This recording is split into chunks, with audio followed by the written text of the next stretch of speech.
High இவர் south Africa T20 எல்லா மேட்சஸ்க்கு பார்த்தீங்கன்னா நம்ம நியூமராலஜி மிஸ்ல டீம் ப்ரெடிக்ஷன் பண்ணி கொடுத்துட்ருக்கோம். அந்த வகையில் நம்ம இன்னைக்கு பார்க்க போகிறது SA T20 play off match. இந்த மேட்ச்சில் பால் ராயல்ஸும் MI கேப்டன் பார்த்தீங்கன்னா ப்ளே பண்ணுறாங்க. இந்த மேட்ச் பிப்ரவரி 4ஆம் தேதி செவ்வாய்க்கிழமை நைட் 9 மணிக்கு பார்த்தீங்கன்னா நம்ம ஒரு டைம் படி ஸ்டார்ட் ஆகுது. இந்த மேட்ச்சில் யாரெல்லாம் எப்படி பெர்ஃபார்ம் பண்ணுவாங்கன்னு ஒரு ஃபுல் மேட்ச் ப்ரெடிக்ஷன் இந்த வீடியோவில் பார்க்கலாம். இடையில பார்த்தீங்கன்னா இப்போ 2-3 நாளாக பார்த்தீங்கன்னா நம்ம வீடியோ போடலை. முக்கியமாக SA T20 போடலை. எனக்கு போடுற விருப்பமே இல்லை. ஏன்னு கேட்டிங்கன்னா இந்த SA T20 மட்டும்தான் இப்போ நம்ம 22 பிளேயர்ஸ் வச்சு கணிக்கிறோம்னா அதில் 10 பிளேயர்ஸ் பார்த்தீங்கன்னா டீமில் இருக்க மாட்டாங்க. அப்படியே சேஞ்ச் பண்ணிடுறாங்க. ஒரு மேட்ச்சுக்கு ஒரு டீமில் 4லேருந்து 5 பேர் வரைக்கும் பார்த்தீங்கன்னா சேஞ்ச் பண்ணுறாங்க. அதிகப்படியான சேஞ்சஸ் நடக்குது. ஸோ இந்த மாதிரி சேஞ்சஸ் பண்ணுறப்போ நம்ம ப்ரெடிக்ஷன் பார்த்தீங்கன்னா சரியாக ஒர்க் ஆக மாட்டேது SA T20ல. ஸோ அதனால் நான் பண்ண வேணாம் தான் இருந்தேன். இப்போதைக்கு வேறு எந்த மேட்ச்சும் இல்லை. சரி பண்ணலாம்னு சொல்லிட்டு ப்ரெடிக்ஷன்ஸ் எடுத்திருக்கேன். இந்தியா இங்கிலாந்து மேட்சோட லாஸ்ட் T20க்கு நான் ப்ரெடிக்ஷன்லாம் எடுத்துட்டேன். ஆனால் லாஸ்ட் டைம் பார்த்தீங்கன்னா வீடியோ போட முடியாமல் போச்சு. ஆனால் இந்தியா இங்கிலாந்து மோதக்கூடிய ஒன் டே மேட்சஸ்க்குலாம் எல்லாத்துக்கும் பார்த்தீங்கன்னா ப்ரெடிக்ஷன்ஸ் வந்துடும், வீடியோ வந்துடும். அதை தொடர்ந்து பார்த்தீங்கன்னா சாம்பியன்ஸ் ட்ராஃபி, WPL, IPLனு பார்த்தீங்கன்னா வரிசை எல்லாத்துக்கும் பார்த்தீங்கன்னா ப்ரெடிக்ஷன்ஸ் வீடியோ வந்துடும். ஸோ அதெல்லாம் பார்க்குறதுக்கு நம்ம சேனல் மறந்துடாமல் சப்ஸ்கிரைப் பண்ணி வச்சுருங்க. இந்தியா இங்கிலாந்து லாஸ்ட் T20 பார்த்தீங்கன்னா நமக்கு ப்ரெடிக்ஷன்ஸ் கொடுக்கல. ஆனால் அதுக்கு முன்னாடி மேட்ச் ஆனால் 4th T20 மேட்ச் ப்ரெடிக்ஷன்ஸ் கொடுத்துருந்தோம். அது எப்படிலாம் வந்திருக்கு, என்ன மிஸ் ஆகிருக்குங்கிறத பார்க்கலாம். அதுபடி பார்க்குறப்ப நம்ம அபிஷேக் சர்மா பார்த்தீங்கன்னா 25 ரன்ஸ் அடிப்பார்னு சொல்லியிருந்தோம். அவர் பார்த்தீங்கன்னா 29 ரன்ஸ் அடித்தார். அடுத்து சாம்சன் பார்த்தீங்கன்னா 25 ரன்ஸ் சொல்லியிருந்தோம். அவர் பெர்ஃபார்ம் பண்ணலை. அடுத்து திலக் வர்மா 25+ ரன்ஸ் சொல்லியிருந்தோம். அவரும் பார்த்தீங்கன்னா பெர்ஃபார்ம் பண்ணலை. அடுத்து சூரியகுமார் யாதவ் இந்த சீரியஸ் ஃபுல்லாக பெர்ஃபார்ம் பண்ணலை. அடுத்து ஹார்திக் பாண்டியா ஒரு விக்கெட் எடுப்பார். பேட்டிங் வரப்போ 25 ரன்ஸ் அடிக்கிறதுக்கு சான்ஸ் இருக்குன்னு சொல்லியிருந்தோம். ட்ரீம் டீமில் கொடுத்துருந்தோம். ஹார்திக் பாண்டியா பார்த்தீங்கன்னா ட்ரீம் டீமில் வந்துட்டார். எனக்கு டாப் பாயிண்டாக வந்துட்டார். அடுத்து த்ரூ ஜீரோட 20 ரன்ஸ் அடிப்பார். அவர் டீமில் இல்லை, பிளேயிங் லெவலில் இல்லை. அடுத்து அக்ஷர் பட்டேல் 2 விக்கெட் எடுப்பார் சொல்லியிருந்தோம். அவருக்கு பார்த்தீங்கன்னா 2 விக்கெட் எடுத்திருந்தார். 58 பாயிண்ட்ஸ் எடுத்திருந்தார். ஆனால் இவர் ட்ரீம் டீமில் வரலன்னு நினைக்கிறேன். அதுக்கு என்னென்னு நான் லாஸ்ட்டில் சொல்கிறேன். அடுத்து வாஷிங்டன் சுந்தர், முகமது ஷமி 2 பேரும் பார்த்தீங்கன்னா டீமில் இல்லை. அடுத்து ரவி பிஷ்ணை நம்ம ட்ரீம் டீமில் கொடுத்துருந்தோம். ஒரு விக்கெட் எடுப்பார் ட்ரீம் டீமில் கொடுத்தேன். ரவி பிஷ்ணை பார்த்தீங்கன்னா 102 பாயிண்ட்ஸ் எடுத்திருந்தார். நான் 3 விக்கெட்ஸ்ட்டு எடுத்திருந்தார். அடுத்து வருண் சக்கரவர்த்தி 2 விக்கெட் எடுப்பார். அதே மாதிரி 2 விக்கெட் எடுத்திருந்தார். 67 பாயிண்ட்ஸ் பார்த்தீங்கன்னா எடுத்திருந்தார். அடுத்து இங்கிலாந்தில் பார்த்துட்டோம்னா பென் டக்கெட் 30+ ரன்ஸ் அடிப்பார்னு சொல்லியிருந்தேன். 30+ ரன்ஸ் அடிச்சிருந்தார். 87 பாயிண்ட்ஸ் பார்த்தீங்கன்னா எடுத்திருந்தார். அடுத்து பில் சால்ட்டு 25 ரன்ஸ் அடிப்பார்னு சொல்லியிருந்தேன். 23 ரன்ஸ் அடிச்சிருந்தார். அடுத்து ஜாஸ் பட்லர் 30+ ரன்ஸ் அடிப்பார்னு சொல்லியிருந்தேன். அவர் பார்த்தீங்கன்னா டக் ஆகிட்டார்னு நினைக்கிறேன். ஜாஸ் பட்லர் பற்றி விளையாடலை. அடுத்து ஹாரி ப்ரூக்கு 20 ரன்ஸ் தான் அடிப்பார்னு சொல்லியிருந்தேன். ஆனால் பார்த்தீங்கன்னா அவர் விளாண்டார். அடுத்து ஜே ஸ்மித் பார்த்தீங்கன்னா டீமில் இல்லை. அடுத்து லியாம் லிவிங்ஸ்டன் விளையாட மாட்டார்னு சொல்லியிருந்தேன். அவர் விளையாடலை. இப்போது இந்த லியாம் லிவிங்ஸ்டனுக்கு பார்த்தீங்கன்னா இது வரைக்கும் நான் 4 மேட்ச்சுக்கு ப்ரெடிக்ஷன் கொடுத்துருக்கேன். 4 T20 மேட்ச்சுக்கு. அதில் 3 மேட்ச் நான் லியாம் லிவிங்ஸ்டன் ட்ரீம் டீமில் கொடுக்கல, விளையாட மாட்டார் தான் சொல்லியிருந்தேன் 3 மேட்ச்சுமே. ஆனால் ஒரு மேட்ச் பார்த்தீங்கன்னா அவர் கேப்டன்லேயே கொடுத்துருந்தேன். நல்ல பாயிண்ட்ஸ் எடுப்பார், 30+ ரன்ஸ் அடிப்பார்னு. அன்றைக்கி மட்டும்தான் பார்த்தீங்கன்னா அவர் ஆடி இருந்தார், ட்ரீம் டீமில் வந்திருந்தார். மற்ற நாள் எல்லாமே பார்த்தீங்கன்னா அவர் ஃபெயிலியர் தான். அடுத்து பி கேட்ஸ் பார்த்தீங்கன்னா 1 விக்கெட் எடுப்பார்னு சொல்லியிருந்தோம். 1 விக்கெட் எடுத்திருந்தார். அடுத்து ஜேமி ஓட்டர் 2 விக்கெட் எடுப்பார்னு சொல்லியிருந்தோம். 2 விக்கெட் எடுத்திருந்தார். அடுத்து ஜோஃப்ரா ஆர்ச்சர் 1-2 விக்கெட் எடுப்பார் சொல்லியிருந்தோம். அவர் மட்டும் எடுக்கலை. அடுத்து அடில் ரசிகர் 2 விக்கெட் எடுப்பார் சொல்லியிருந்தேன். 1 விக்கெட் எடுத்தாலும் நல்ல பாயிண்ட் 61 பாயிண்ட் எடுத்திருந்தார். அடுத்து மார்க் விட்டு டீமில் இல்லைன்னு நினைக்கிறேன். இப்போது நம்ம ப்ரெடிக்ஷன்ஸில் கேப்டன் கொடுத்துருந்ததில் 2 பேர் பார்த்தீங்கன்னா ஃபெயிலியர் தான். அது பார்த்தீங்கன்னா Tilak Varma failure, Jos Buttler failure. Ben Duckett பார்த்தீங்கன்னா கேப்டனில் கொடுத்துருந்தோம். 87 பாயிண்ட்ஸ் எடுத்துட்டாங்க. நல்ல பாயிண்ட் எடுத்து கொடுத்துட்டாரு. இந்தியா பக்கம் பார்த்தீங்கன்னா சாம்சனே திலக் வர்மாவே ட்ரீம் டீமில் கொடுத்துருந்தேன். அவர் 2 பேரும் விளையாடலை. இதுக்கு ரீசன் என்ன கேட்டிங்கன்னா முகமது சாகிப் முகமது பார்த்தீங்கன்னா டீமில் வர்றாரு. சாகிப் முகமது பார்த்தீங்கன்னா சனி ஆதிக்கத்தில் உள்ளவர். அன்றைக்கி வீடியோவில் பார்த்தீங்கன்னா தெரியும். அன்றைக்கி சனி சப்போர்ட்டான கிரகம். அன்றைக்கி டேட்டு பார்த்தீங்கன்னா சனி பயங்கரமாக சப்போர்ட் பண்ணும். இதே சாகிப் முகமது டீமில் இல்லைன்னா ஆர்கோட்டோ ஆர்ச்சரோ பந்து வீசுகிறப்ப சாம்சனே திலக் வர்மா விக்கெட் எடுத்துருக்கவே முடியாது. 2 பேருமே ஒரு கணிசமான ஸ்கோர் அடிச்சுட்டு தான் போயிருப்பாங்க. திலக் வர்மா ரொம்ப அதிகமான ஸ்கோர்ஸ் அடிச்சிருப்பாரு. இப்போ என்ன நடக்குதுன்னா சாம்சன் பார்த்தீங்கன்னா செவ்வாயை சேர்ந்தவர். சனிக்கு அடுத்தபடியாக தான் பார்த்தீங்கன்னா செவ்வாய் சப்போர்ட் பண்ணும். அதே திலக் வர்மா பார்த்தீங்கன்னா புதனை சேர்ந்தவர். எல்லாமே சனிக்கு அடுத்தபடியாக தான் அந்த டேட்டில் பார்த்தீங்கன்னா சப்போர்ட் பண்ணோம். சனி தான் பார்த்தீங்கன்னா ராகு புதன் சேர்க்கைக்கு பயங்கரமாக சப்போர்ட் பண்ணக்கூடிய கிரகம். அப்போது சனி அமைப்பில் இருக்கக்கூடிய சாகிப் முகமது டீமில் வர்றாரு. ஸோ அதனால பார்த்தீங்கன்னா சஞ்சு சாம்சனே விக்கெட் எடுத்துட்டாரு, திலக் வர்மா விக்கெட் எடுத்துட்டார். ஏன்னா கிரக அமைப்புகள் படி அவருக்கு பலம் அதிகமாக இருக்கிறப்போ இவங்க வீக்கு தான். 2 பேரும் வீக் ஆயிரும். ஸோ இவங்க 2 பேர் விளையாடாம போனதுக்கு ரீசன் என்ன பார்த்தீங்கன்னா சாகிப் முகமது வந்தது. சாகிப் முகமது வராமல் இருந்தால் கண்டிப்பாக 2 பேரும் பெர்ஃபார்ம் பண்ணியிருப்பாங்க. அடுத்து நம்ம கொடுத்தது ஹார்திக் பாண்டியா, அக்ஷர் பட்டேல், ரவி பிஷ்ணை, வருண் சக்கரவர்த்தி எல்லாமே பார்த்தீங்கன்னா டாப் பாயிண்ட் எடுத்தாங்க. நம்ம ட்ரீம் டீமில் சொன்னால் ட்ரீம் டீம் வந்துட்டாங்க. சாம்சன் திலக் வர்மா மிஸ்ஸிங்கு. அதுக்கு ரீசன் கேட்டிங்கன்னா சாகிப் முகமது உள்ளே வந்தது தான். இது இல்லாமல் நான் வந்து சிவம் துபே டீமில் வந்தாருன்னா எடுத்துக்கங்க செம்மையாக அடிப்பார்னு சொல்லியிருந்தேன். அதே மாதிரி அன்றைக்கி டீமில் சிவம் துபே வந்து வந்திருந்தார்.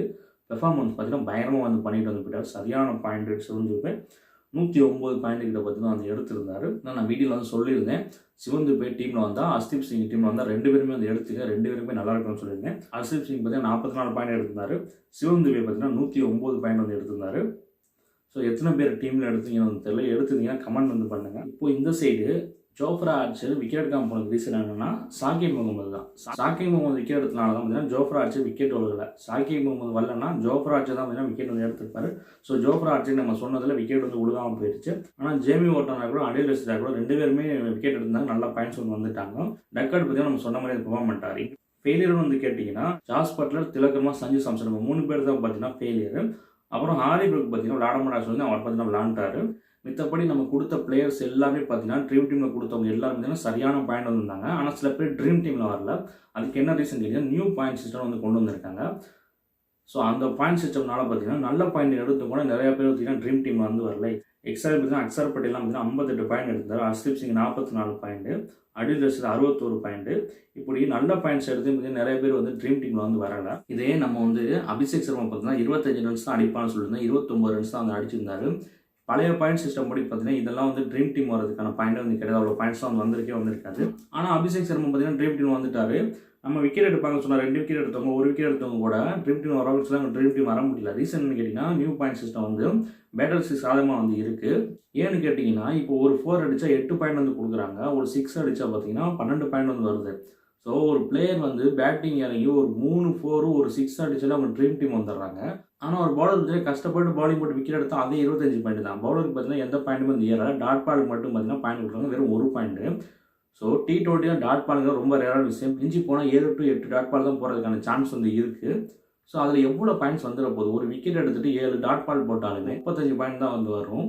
இதே வந்து LPW இந்த மாதிரி வந்து எடுத்திருந்தாங்க 40 to 44 பாயிண்ட் தான் வரும். ஹர்ஷ்தீப் சிங்லாம் 44 பாயிண்ட் தான் வந்து எடுத்திருந்தாரு. ஆனால் ட்ரீம் டீம் வந்து வரல. ஆனால் ஒரு பேட்ஸ்மேன் தான் 20 25 ரன்ஸ் அடித்தா போதும், அவர் பார்த்தீங்கன்னா ட்ரீம் டீம் வந்து வந்துடுறாங்க. ஸோ இந்த நியூ பாயிண்ட் சிஸ்டம் படி பார்த்தீங்கன்னா அன்றைக்கி ட்ரீம் டீம் பிளேயர்ஸ்லாம் நிறைய வந்து கொலாப்ஸ் வந்து ஆயிடுச்சு. அந்த ப்ரெடிஷன்ஸ் எடுக்கும்போது பார்த்தீங்கன்னா எனக்கு நியூ பாயிண்ட் சிஸ்டமாக வந்து தெரியாது. அப்படி தெரிஞ்சு நான் வந்து சொல்லியிருந்திருப்பேன், அபிஷேக் சர்மா கூட ட்ரீம் டீம் வந்து கொண்டு வந்திருக்கலாம். இனிமேல் கொடுக்குற ப்ரெடிஷன்ஸ்லாம் வந்து இந்த நியூ பாயிண்ட்ஸ் வந்து பார்த்து வந்து கொடுக்க முடியுமான்னு தெரியல. நான் வந்து சொல்லிடுறேன், நீங்கள் வந்து அதுக்கெல்லாம் ஏற்ற மாதிரி பார்த்தீங்கன்னா டீம் வந்து போட்டுக்கோங்க.